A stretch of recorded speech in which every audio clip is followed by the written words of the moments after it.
नमस्कार गावल्याने, काय म्हणतात? बरे आसात मा? आणि होय, एस टी कर्मचाऱ्यांच्या संपाक पाठिंबो दितात मा? तो दिवकच होय हो. व त्याच्याशिवाय तुमच्या आमच्यासारख्या सामान्यांका आणखी काय पर्याय असा काय? लालपरी एस टी गाव खेडो एक घर का असाना थंयपर्यंत पोचणारी, रस्त्यार हात दाखवलो काय थांबणारी, तुमच्या आमच्यासारख्या सामान्यांची सारथी म्हणा. सारथी कित्या जीवनसाथीच म्हणा ना. तुमच्या आमच्यासारख्या सामान्यांच्या प्रत्येक सुखदुःखात आमका सोबत घेऊन धावणारी, आमच्या प्रत्येक भविष्याक आकार देणारी, विद्यार्थी असताना म्हणा, स्पर्धा परीक्षेक जाताना म्हणा किंवा नोकरीक जाताना म्हणा, कमी पैशात आमका जागेवर पोचवणारी अशी ही एस टी. तुमच्या आमच्या सामान्यांच्या प्रत्येकाच्या जीवनाक गती देणारी अशी ही एस टी. एस टीचा महत्त्व मी काय तुमका वेगळा सांगाक नको, तर तुमका सगळ्यांका माहिती आहे. आणि आता आज ह्यो मुद्दो नाहीच असा.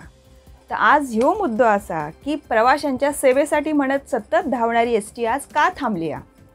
फक्त पगारवाढीसाठी नाही, फक्त पगारवाढीसाठी नाही, तर ह्याच्या मागे असं खूप कारण आणि इतकी वर्षा सहन करत असणारो अन्याय. आणि तुमका माहीतच असा, आजच्या या जमान्यात मागल्याशिवाय आणि भांडल्याशिवाय कोणाक काहीच मिळत नाही. तर ह्यो होता असा आजपर्यंतचे होत असलेल्या अन्यायाचा उद्रेक. एकतर पगार कमी, त्याच्यात असा तोय पगार धड मिळत नाही. ह्या सगळ्यात पण ह्यो सगळ्याचा तणाव घेऊन पण एस टी कर्मचारी 12-14 तास काम करता. बरा, ह्या काम करून पण डेपोमध्ये नीट रवाची सोय नाही.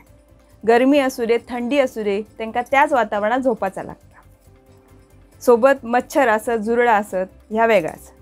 त्याशिवाय नीट आंघोळीची व्यवस्था नाही, पिण्याच्या पाण्याची तर लांब लांबची सोय नाही. बरं, ह्या सगळा विकत घेऊन करणं त्यांना खिशाक परवडत नाही. ही झाली शहरातल्या कर्मचाऱ्यांची अवस्था. गावातल्या कर्मचाऱ्यांची अवस्था तर नाही विचार केलेलो बरो.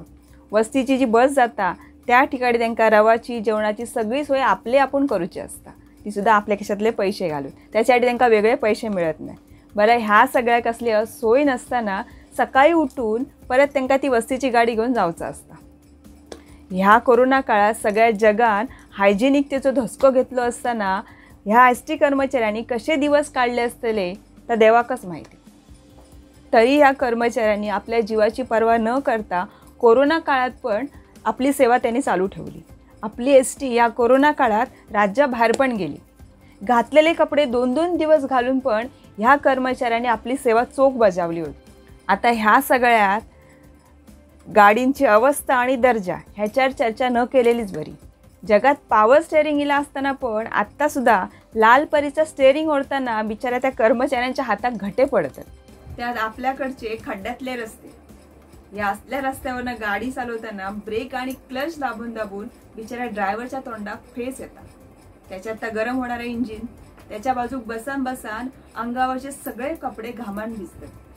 तरी पण त्याच्यात तो शर्ट काढून गाडी चालवत असता. माका सांगा, इतक्या कष्ट करणाऱ्या माणसाक जरा बरे पैसे मिळावेत ही अपेक्षा करणं चुकीचं असा काय? आणि इतक्या करून पण त्यांना दिवसाचा टार्गेट दिला जाता.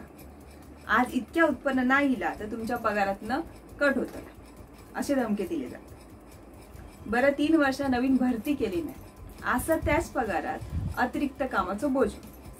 पुरुष कर्मचाऱ्यांची ही अवस्था, तसं स्त्री कर्मचाऱ्यांची काय हालत होत असतली ह्याचा विचार तुम्ही आणि आम्ही न केलेलोच बरं. आता तुम्ही म्हणताल्या एसटेत कामाक पगार नसतं तरी यांका बाकी काहीतरी मिळत असताला ना, तर तार तुमका सांगता. एस टी कर्मचाऱ्यांका 2.5 रुपयाचा योग साबण महिन्याभरात, योग रुमाल आणि 6 महिन्यांनी दिल्यानंतर योग ड्रेस आणि 4 पावसाळे म्हणणे नाही, 4 पाऊस झेलीत असो योग रेनकोट मिळतात. इतक्याच काय तर त्यांना सरकारकडून मिळतात. बरा, आजारपण इला, पोरांचा शिक्षण असला, काय कर्ज काढूचा असला तर यांना एक बँकेकडून उभे करत नाही, कारण यांचा बेसिक कमी. त्याच कित्या आजकाल एस टी कर्मचाऱ्यांना कोण पोर दिला नाही, कारण यांचा पगार कमी. या कोरोना काळात ना एका दुकानदाराला यांना उधारी देऊ नाही. काय म्हणतं, तुमका पगार कमी, तुम्ही आमची उधारी कशी भागायतल्या? काय एस टी कर्मचाऱ्यांनी कोरोना काळात चाय भाजी विकून सुद्धा दिवस काढलेले असत. गावाल्यानू सगळा जग बदलला, अगदी सगळा बदलला, पण एस टी आणि एस टी कर्मचाऱ्यांची अवस्था ह्या काय मात्र बदलाक नाही, तर अगदी असा तसाच असा. आता सगळे म्हणतात एस टी तोट्यात असा, पगार दितले खंयसून, पण ही तोट्यात गेली कोणामुळे? त्या रात दीस मरमरणाऱ्या कर्मचाऱ्यांमुळे नाही. माका सांगा, एसटीच्या आगारात प्रायव्हेट बस कशा लागतात आता? आमदार खासदार सवलती घेतात कोण? आणि लांब पल्ल्याची एसटी बंद करून त्या रूटवर आपले प्रायव्हेट बस चालवतात कोण? ह्या आधी शोधा ना, मग तुमका कळतला की एसटी कोणामुळे आणि कशी तोट्यात गेली.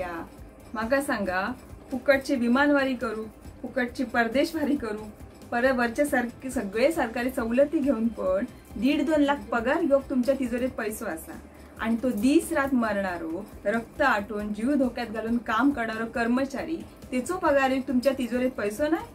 आमच्याकडच्या नेत्यांका ना विरोधी पक्षात असताना एसटी कर्मचाऱ्यांचे दुःख दिसतात, पण हे सत्तेत गेले का हे सगळं ऐसा. एसटीच्या बाकी सगळ्या गोष्टी त्यांचा हस्तक्षेप असता, पण पगाराचा विषय इलो का यांची तोंडाशी होतं. आता तुम्ही म्हणता इतको अन्याय होत होतो ते इतके दिवस वगैरे कित्या बसलेले, पण कोण काय बोललो, काय व्यक्त झालो, काय तुम्ही एसटीची प्रतिमा मलिन केलात म्हणून त्यांना कामावरनं काढून टाकतात. एक तर नोकरी मिळत नाही त्याच्या ध्या असा म्हणा सगळे गप होते, पण आता प्रत्येक गोष्टीचो अतिरेक झालो म्हणा ह्यो संप करूचो होईल. आमचे राजकारणी लक्ष देत नाही आणि वरिष्ठ अधिकारी लक्ष देत नाही, मग कर्मचाऱ्यांनी जाऊचा खय. आमचे नेते सांगतात संप म्हणजे भिंतीवर डोके आपटण्यासारखे, असा त्याच्यात समाधान माना. पण असा त्याच्यात समाधान मानू 2 वेळचा पोट तरी भरावा या माणसाचा. दुसऱ्या राज्यात झालेल्या एका घटनेसाठी तुम्ही पूर्ण महाराष्ट्र बंद ठेवता, पण तुमच्या राज्यात 15 ते 20 दिवस चालू असलेलो संप, त्या रडणारो कर्मचारी ह्यांच्याकडे लक्ष देऊन तुमका साधं वेळ नाही.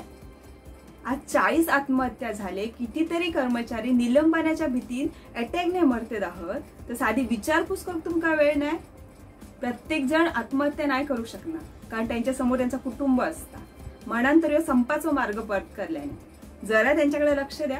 आज जो संप करून तो कर्मचारी सरकारला इतक्याच सांगूक बघता हा की आज या महाराष्ट्राच्या विकासात आमचो पण सगळ्यात मोठा भाग असा, आणि त्याच कर्मचाऱ्यांकडे तुम्ही दुर्लक्ष करता. त्यांच्याकडे तुम्ही जरा लक्ष द्या, त्यांच्या हक्काचो, त्यांच्या मेहनतीचो पैसो त्यांना द्या. आणि आजही जर आपल्या राज्यात आपल्या हक्कासाठी भांडताना आपलं जीव गमवावं लागत असाल तर ही लोकशाही नाही, ही हुकुमशाहीच म्हणावी लागते. आता सरकारला इतक्याच सांगूचं असा की तुमका जर खरंच मनापासून वाटता की त्या कर्मचाऱ्यांचा भला होऊचा, तर थोडे पैसे त्या एसटीवर खर्च करा, ती आधी बळकट करा, आणि त्या मरणाऱ्या कर्मचाऱ्यांका निदान त्यांच्या अंगात बळ येण्यासाठी त्यांचा सन्मानजनक पगार तरी द्या.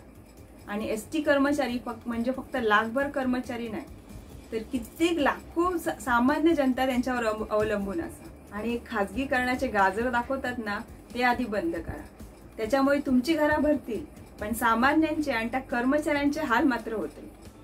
गावाल्यानो, आज तुमच्या आमच्यासाठी धावणारी एसटी बंद असा, आपली लालपरी बंद असा. तुमच्या आमच्यासारख्या सामान्यासाठी हीच एक लालपरी आयुष्यात आपल्या प्रत्येक वेळ उभी राहिलेली असा. ते तिका वाचवण्यासाठी आज या संपाक आपण सगळ्यांनी मिळून पाठिंबा देऊया, कारण आज तुम्ही तिका पाठिंबा दिलात तर ती आपल्यासाठी उभी राहतली. म्हणून आपण सगळ्यांनी मिळून या संपाक, ह्या एसटी बरोबर, ह्या लालपरी बरोबर एकत्र मिळून उभे राहावया. धन्यवाद.